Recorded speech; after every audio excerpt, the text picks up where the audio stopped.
the land where we are now historically had ties back to the Hudson's Bay Company, which was supposed to administer and handle a lot of the fur trapping and what commerce there.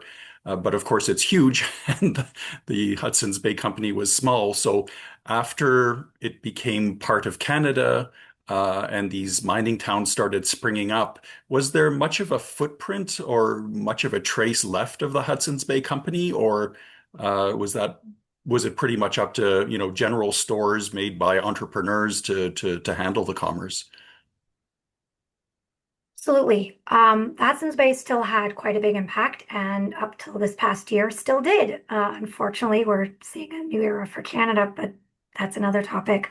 Um, it depended on if the town was a company run, contract town or not.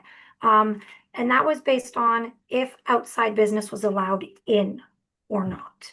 And so with some mining communities, that the amount of entrepreneurship might be limited. If it was company organized, company run, the store is run by the company.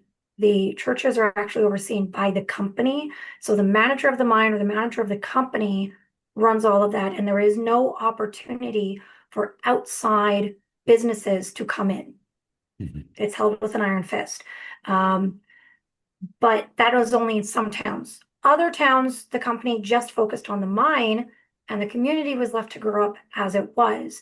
And so Hudson's Bay would have been, especially if there was a fort or a post nearby, a convenient space to go and get supplies because they were already established. They already had their transportation networks.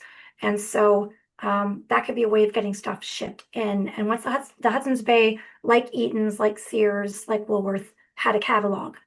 And that was a way of, if the general store didn't have it, Hudson's Bay might. Sometimes the general store only focused on specific household items, cloth or buttons or whatever. Hudson's Bay might have a bit more the hunt and fishing side of things. And so you might go to them for your leisure time to get your fishing rod and things like that versus the general store for store related things. But it varied from community to community. But they were still a part of that Yeah. culture.